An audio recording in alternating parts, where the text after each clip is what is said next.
and I've always kind of stuck to local themes and my own personal environment.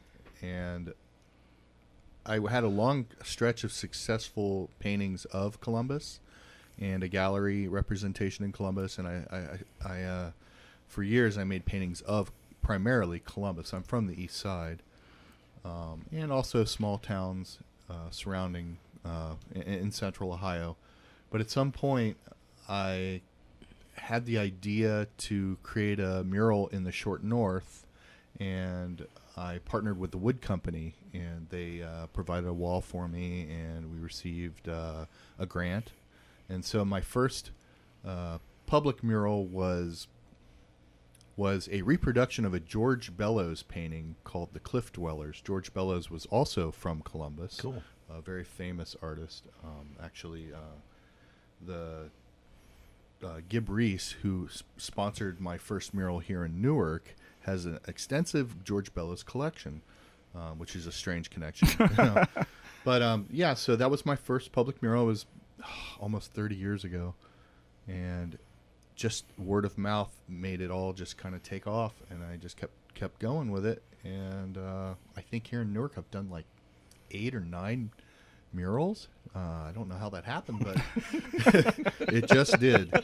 And, just keeps coming. Yeah. See, so you do one good one, and now everybody wants you. So now I've done them all over Ohio. I've done one in Arizona, Glendale, Arizona. Oh, nice.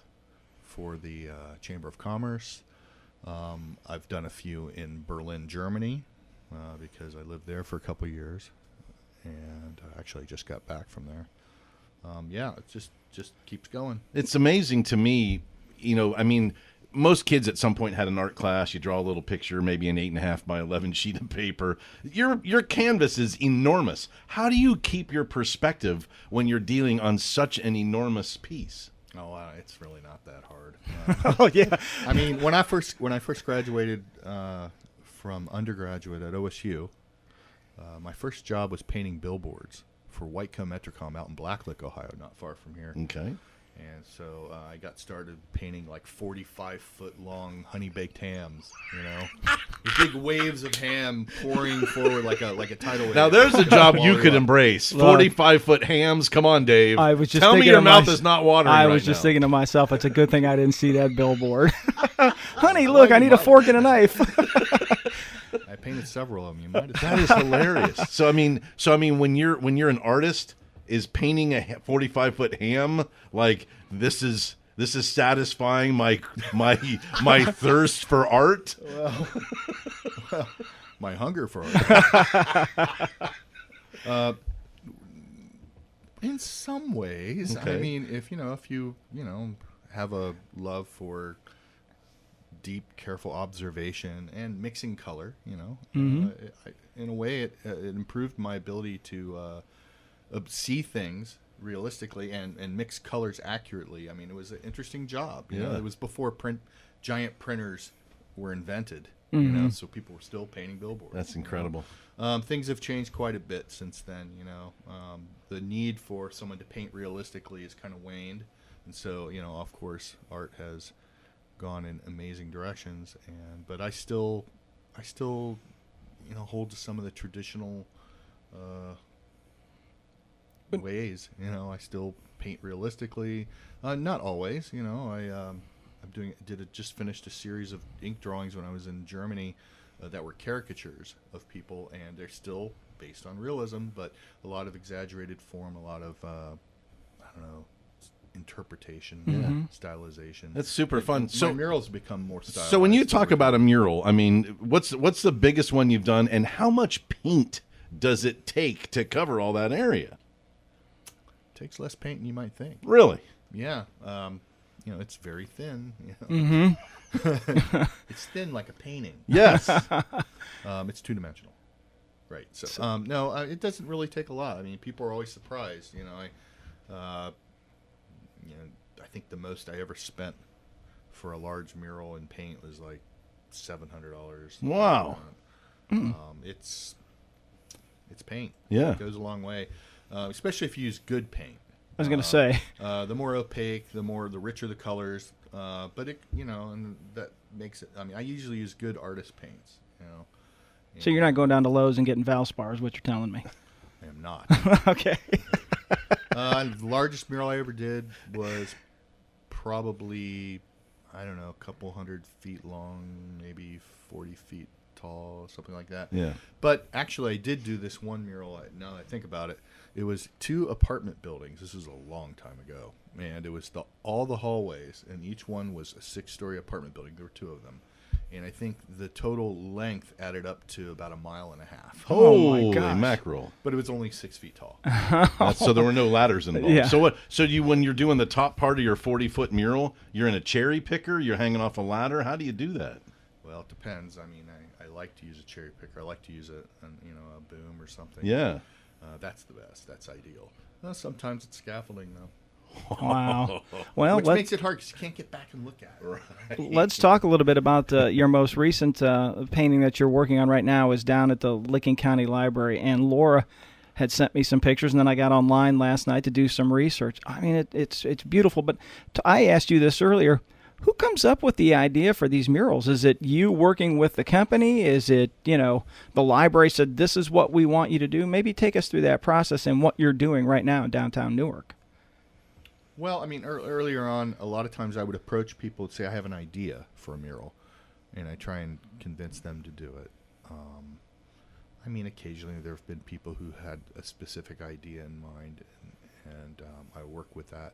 But in this case, and I think as I've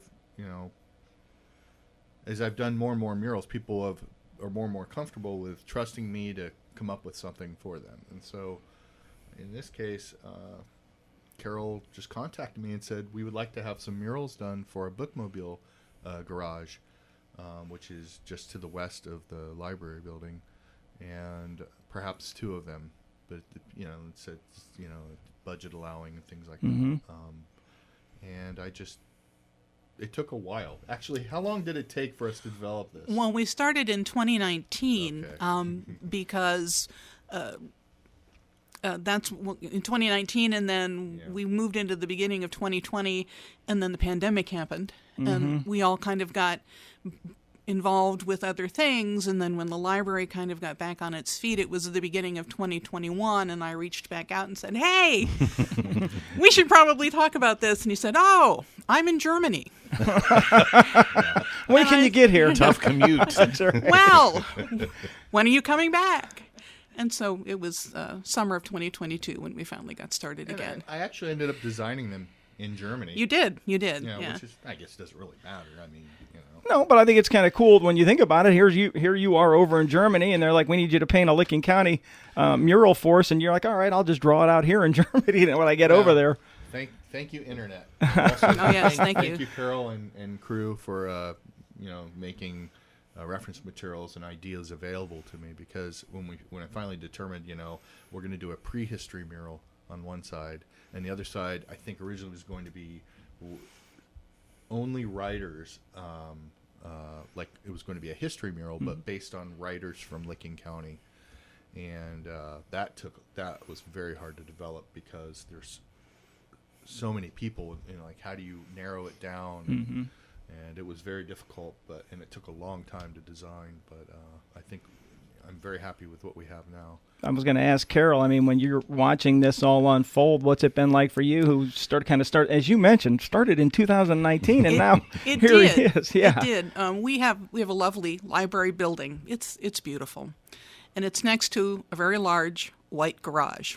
It's a great garage. We use it for a lot of things, but it is a big white garage. And if you look around the city of Newark, there are beautiful murals.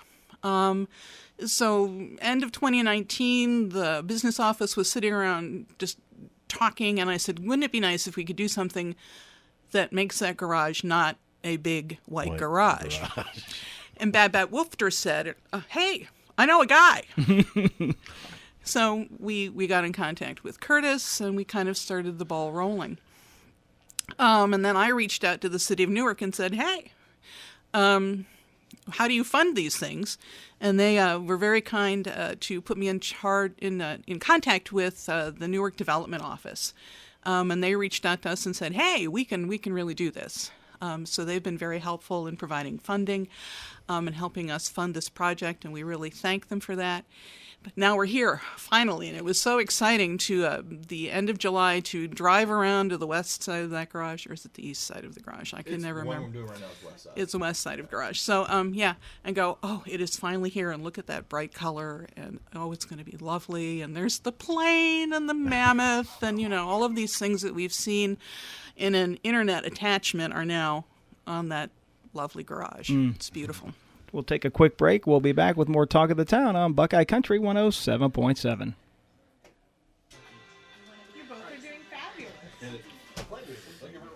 You really are. We'll come back and then we'll talk about the actual mural itself. I mean, you talked about the mammoth and that, and kind of what it's going to be, how much you've gotten done already. When do you think you'll finish up? And then I don't know what Joel asked, but I do want to ask: you ever just sit back and think to yourself, 100 years from now, people are going to walk through this downtown, they're going to see these paintings, and I did them. The last 100 years. They will. They will. That'll be awesome. But, I mean, do you ever give yourself a chance to think like that, or is that not, I don't know. Yeah, I guess. Sometimes. right? After a few. Well, I did. After a few what? I didn't ask him that. I know. Let's not. After a few years or after a few? I don't think it's years. ... Mamma mia. Oh, that is hilarious. Hey, inspiration got to come from somewhere, right? Well, it's only because we just got back from vacation and we did the Chicago architecture water tour. And just sit there and you think about some of these buildings. I mean, after the fires, when they started building some of these, and you think, oh my God, they've lasted. And that architecture. It's unbelievable. Yeah, unbelievable. And I'm not, architecture guy, but even I can go up and go, yeah, you don't see that anymore. Right. And then when you see that it's connected to Newark with what we have. Yeah.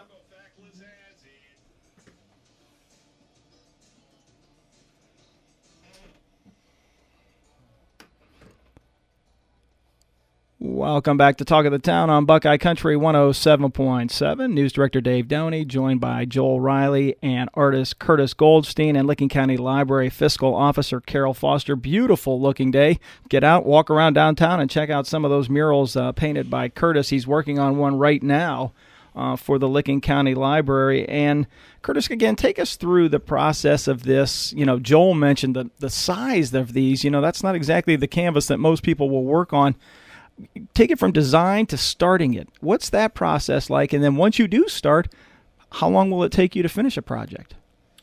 Well, I usually start with drawings and of course, research. But I collect reference materials and piece together a drawing. And I usually end up making a large line drawing. And by large, I mean, 4 feet long by however height it is. Usually, in this case, it's horizontal. It's like 4 feet long by like 15 inches tall. And then I'll scan that into the computer. At least that's how I do it these days. For a while, I just did it all Just eyeball it, watercolor and made my design on the paper. But once I get a good line drawing now, I usually scan it and then I paint it in Photoshop or some digital, media, and I'll just bring it up color-wise until it kind of looks how I want. And plus, it's nice then I can move things around, make adjustments digitally. And so, a lot of it's now design-wise done on computer. And then at some point, I make a very accurate measurement of the wall. And then I'll put a grid on the drawing or on the design on the computer. And then I'll scale it up to the wall and I'll put a grid on the wall. And then that is a guide to keep me. And you asked earlier, how do I wrap my head around the scale of things? It's really not that hard once you have a grid to help guide you. You just kind of use that. So you're part mathematician, part artist, part daredevil, up on the cherry picker. I mean, you're kind of everything. I don't know about mathematician. Well, if you're plotting out grids, I mean, that's pretty serious stuff. It's just part of the process. Work of passion. It's what you love. Yeah, it makes it just a lot easier to when you're painting. You can enjoy and get into, mixing your colors and working on, your brush strokes and things without having to worry about, whoa, is this eyeball much bigger than the other eyeball? Do you find that when you're doing your stuff in Photoshop, color-wise, are you able to translate what you see in the computer to your canvas, to the building? Are you able to get those colors exactly like you want them? I don't actually make that an issue. Okay. When I'm designing, that's just a guide. When it comes to painting, that's another thing. I mean, yes, there were times, I think when I was, years ago, I was an art director for this company, and we did stuff for the Limited. And the designers I worked with were very picky about color accuracy. And man, that was rough. That was really rough. That's why you don't do that anymore. It's much more fun to work for yourself, and make art that, that is up to you to determine the colors. Yeah. The computer doesn't determine the resulting, the eventual colors that I use in the mural. It's just when I'm making the painting, then I can just have the freedom to do what I feel. Yeah, but this guy is super comfortable. I mean, he comes in, he's got paint on his arms and on his pants. I mean, it's just, I mean, you look like an artist. I mean, you embody artist. Well, Or you're a slob, one or the other. I just came from the mural, man. So you just came from painting the part of the mural? No, yeah. Yeah. Okay. Well, so then, as you start this process, how long do you think this one will take you? Because I mean, this is, again, if folks want to, I don't know if Laura, if it's on the website somewhere, somebody could get on there and look to see this. But this is, They will officially today. yeah, it's pretty Nice. intricate. I mean, how long will this take you to finish this? I'm actually getting really close. Okay. I've been on it for several weeks now, and maybe another week and a half. I mean, End of it's July, I really think, close. is when you started. Yeah. Yeah. Cool. So this one's, I've flown through this one. It's not nearly as complicated as the next one, though. Oh my God! You're talking about the other side of the building, Yeah. the other side of the garage, the white garage. Yeah, I'll be using every bit of the rest of summer till November, to paint that one. And is that weather dependent? I mean, you get to a certain point where the paint doesn't stick anymore if it's 40 or 35 degrees? I mean, it sticks. It just takes longer to dry. I got you. Now, I'm curious. We were joking earlier about, folks will walk around and you'll see these murals, and obviously you've done them all over Central Ohio, all over the world. When you think about this, do you think about your impact, Curtis? I mean, 100 years from now, people are going to walk around downtown Newark and they're going to be like, wow, look at that over there by the library. That's a beautiful mural. I wonder who did. Do you ever think about it in that term, or you're just so into the moment that you're just putting it up there and away you go? And look, he's looking at Joel. I know what he was thinking. But I'm not sure he's considered it fully. That's right. my sense at this point. I don't want to put words in your mouth, but I'm not sure you've really thought that all the way through. Yeah, I don't know. I mean, I guess that's kind of cool, but I like to paint. Okay, and I think that I don't know if that's what defines me as an artist, but I think it probably does, because I mean, really, I'm not so philosophical when I make work. It's more for me. I get into the process of it, into the making, the hard work of art, of mural making, and I think mural making has been very gratifying for me because they're so big and they require so much work, and I think ultimately what makes me excites, what gives me energy and strength as an artist is setting myself up with really big projects and then accomplishing them. Mm-hmm. Yeah, there's nothing better. Again, I don't care. Yeah, whatever you do, once you finish it, there is something about just starting that process from the mind, and now the way you do it now with computers and then to see the end product, you just know to yourself, yeah, okay, all that hard work, all that toil, all that frustration paid off in what I was thinking about I wanted anyway. Yeah. So Yeah. sometimes, like when I do that with my boys, I'm like, one of these days you're going to get it to where I'm going to be happy with what you do.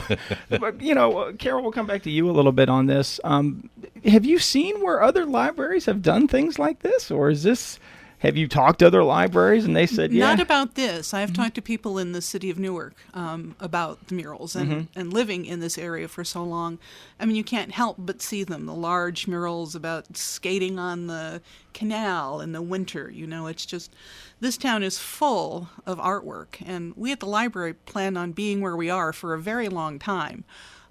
So we were certainly thinking about longevity on our white garage when we came up with the idea of the murals. And I have to tell you, the people in the library are really looking forward to Curtis starting the next mural because it's on the east side of the garage and we have windows. And if you're going up the drive-up lane to drop off books, you'll be able to see that as it's unfolding. So we're looking forward to that. But yeah, I think it speaks for me at the library of the longevity of a library. I mean, libraries have evolved so much from the time that we were a room in a building in the basement somewhere here in Newark, to the structure that we have now that is more than just books. It's digital and a history connection and computers for the community. And all of the things that we do at the library are encapsulated in the murals that Curtis is putting on our garage, it speaks to the fact that we evolve as a library and we have a place in the community no matter where we are in that ribbon. It's amazing That when you is. think about it again. It's super cool. And I mean, again, you have this sterile white canvas, and by the end of the summer, it's going to be a really remarkable It's going to piece be of beautiful. art It is and beautiful. noteworthy in the community. It's Yes. tremendous. I'm guessing you have an office by there because you said you can't. No, Oh. they keep me in the back with no windows at all. Well, you'll just have to walk outside then and just take a picture. I do, yeah. Curtis, before we get out of here, I just real quick, if folks want to check out what you've done in the past or they want to see some of your work, what can they do? Where can they see this? What is there a website folks can go to? And do you have any pieces in museums right now if somebody's going through and saying, oh, yeah, I heard about this guy. What can they do for that? Well, first of all, I have a website. It's curtisgoldstein.com. One word, Curtis Goldstein. And also, I do these projects with a partner in Cincinnati named Matt Lynch, and he's a professor of sculpture at University of Cincinnati at DAP. And we do these large mosaics of local things usually. We did this project called Work Surface, which was really successful, I think, where we toured factories in Cincinnati and photographed the workers and made these enormous mosaics of 10 different factories in Cincinnati. And they were very successful, and the Cincinnati Art Museum purchased 5 of them. And they're on display, I guess permanent or semi-permanent display. I don't know how long they'll keep them up, but they build out special walls for them, and they're hanging at the entrance to the auditorium on the lower level of the Cincinnati Art Museum. That's legit. Oh, That's cool. And have you ever been in there? That's cool. Yeah. My wife's cousin got married. I was telling Curtis, it's a beautiful museum. So Yeah. to have those in there, and then That's right in awesome. that rotunda area, that's pretty amazing. You got to That feel pretty is. good about it. And explain to folks what these were made out of. I mean, you said work surfaces, but they also use technology same way I've start designing on computer for my painted murals. They start out the same way with large drawings, but then I scan them and then they become vectorized, and we cut out pieces of Formica laminate. Formica, that hard countertop surface that comes in hundreds of different styles, colors, and patterns. Yeah.